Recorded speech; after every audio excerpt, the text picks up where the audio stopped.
1909년 10월 26일 일제 거물 인사를 태운 열차가 하얼빈역에 도착하였습니다. 이토 히로부미. 그는 초대 한국 통감으로 조선을 식민지로 만드는 데 가장 큰 활약을 했던 일제의 영웅이었으며 러시아와 회담이 예정되어 하얼빈역에 들린 것이었습니다. 그렇게 열차에 내려 환호하는 군중들을 반기는 이토와 일행들. 한편 이때 수많은 인파를 헤집고 나타난 한 조선인이 있었습니다. 이토가 하얼빈역에 나타난다는 소식을 듣고는 긴장된 모습으로 그를 기다리고 있었죠. 그 조선인의 목적은 하나였습니다. 이토 히로부미의 숨통을 끊겠다. 하지만 여기서 문제가 발생하게 되는데 막상 계획을 실행하려는 와중에 당시 누가 이토인지 분간이 가지 않았던 것입니다. 당시 이토는 일행들과 함께 있었고 조선인이 아는 정보는 이토의 코 옆에 점이 있다는 것뿐이었죠. 그렇다고 아무나 저격할 수 없었기에 자포자기한 심정으로 포기하려던 찰나 군중들 중 누군가가 이토의 이름을 부르자 한 백발의 남성이 고개를 돌려 손을 흔들어주는 모습을 포착하였습니다. 그 백발 남성의 코 옆에 점이 있는 것까지 확인하자 그가 이토 히로부미라는 것을 확신했습니다. 그렇게 일말의 망설임도 없이 뛰쳐나가 품속에 있던 권총을 꺼내 이토를 향해 저격했습니다. 이토는 그 자리에 쓰러졌고 총을 쏜 조선인은 즉시 호위병들에게 체포되었죠. 저격을 성공한 그의 마지막 외침. 대한독립 만세. 당시 미쳐 날뛰는 일제의 기세를 감안해본다면 이토를 저격한 것은 실로 엄청난 행동이었습니다. 그들을 향한 민중들의 분노가 대표로 표출된 사건이라 볼 수 있죠. 그렇게 붙잡힌 조선인은 사형을 받게 되었으며 그는 현재까지도 민족의 영웅으로 평가받는 안중근 의사로 기억됩니다. 하지만 그가 남기고 떠난 그의 가족들은 아버지의 얼굴에 먹칠을 한 더러운 개처럼 살게 됩니다. 아버지를 잃은 두 어린 아들 안분도와 안준생은 어머니의 손에서 힘겹게 자라야만 했습니다. 하루하루 일제 경찰들을 피해 두려움에 떨며 살아야 했죠. 그래도 안중근을 아꼈던 동료 독립운동가들은 자신의 일처럼 남은 가족들을 도왔습니다. 그러나 그들을 따르는 불행의 그림자들은 지워지지 않았습니다. 1911년 여름 7살의 장남 안분도가 낯선이가 준 과자를 먹고 중독되어 어린 나이로 죽게 됩니다.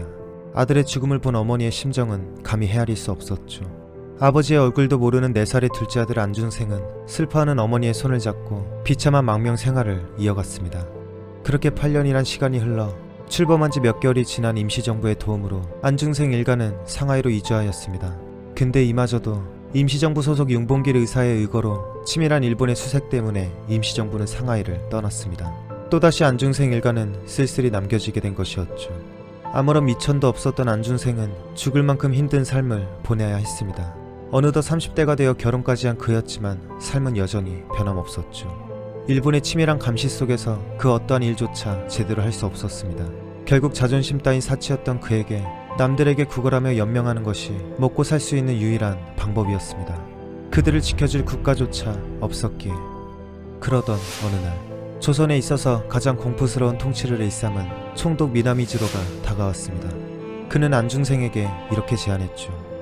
이토 히로부미의 아들에게 당신의 부친이 저지른 만행에 대해 사과한다면 안전한 삶을 보장해주겠다.